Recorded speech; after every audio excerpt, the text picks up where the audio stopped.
If you are at all interested in Internet of Things or IoT, this is the best website you can come to. It's developer.mbed.org. And mbed really refers to ARM Cortex-M version processors that have been specifically designed to deal with IoT or Internet of Things. Now you can select from right now, as of March 2017, you can select from up to 117 different platforms that are here. And you can narrow the field down a little bit by selecting various features that you want. For instance, mbed OS 5 allows you security from the chip to the cloud and back, and there's certain processors in this list of 117 that will support that.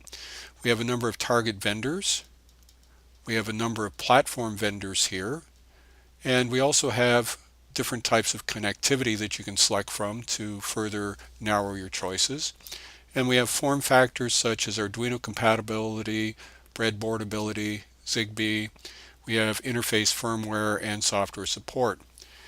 Now what I'm going to select here is I'm going to select SIMSys DAP, and what that means is you do not need an expensive JTAG connector, which could be $50 to $100 to do troubleshooting by setting breakpoints, because this can be done directly without using that.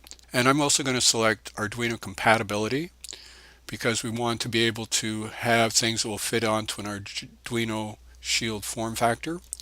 And we'll also select mbed OS 5. So with all those selected, we're down to 19 of the 117. Now of all these boards that are here, I've selected the Freedom K64 board. And the reason for that is because it has a lot of extras beyond the ones that I selected. It has the ability to connect Arduino Shields, and we'll take a look at a specific one from Grove in a second.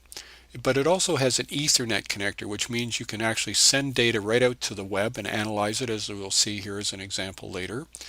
But it also has a 3D accelerometer, a magnetometer. It has a micro SD card connector, which allows you to sample and save up to gigabytes of data if required. Now this shield that you see here works on mbed, but it also works specifically on the Arduino Uno form factor as well. And there's a separate one that actually works on Raspberry Pi.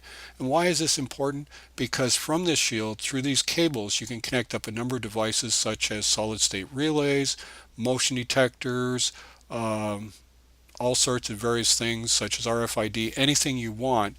There's a whole variety of products that come from Grove Industries. When you want to start programming this stuff, there's lots of resources.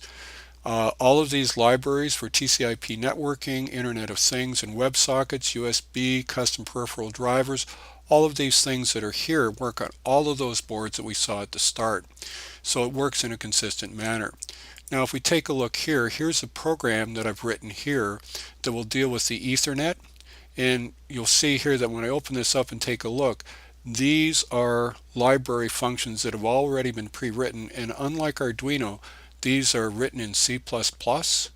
They're open source and they're royalty free, which means you can build real apps. And unlike Arduino, which has a couple of 32-bit machines, all of these ARM mbed Cortex-M version processors are all 32 bits. Now in this program that you see here, we talked a little bit about security. Before we send anything to this website, as we'll see, which is SparkFun. SparkFun is a company, sparkfun.com, sells a lot of electronic components, but what they do is they provide a data logging service that you can use.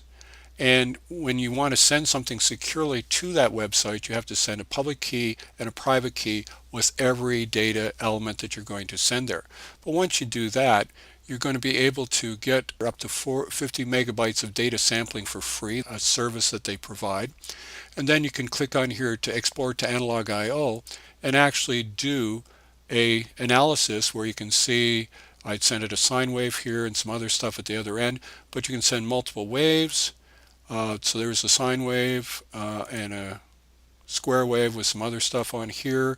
You can then do an analysis, like here's the sum of the waves, here's a difference, here's an average, and because it's time and date stamped, you can actually go up and down here and see how these trends and so on change over time. So this has been a short introduction, but if you think about it, what is Apple doing with their Apple Watch right now? They're sending heart rate monitor information to a web page so that they can have your doctor look at it remotely and determine whether or not you've got issues. So there's so many things you can do with IoT, and this is just a quick idea of how you can get started with some of the things in IoT and have some fun with it, and hopefully at some point make some money as well.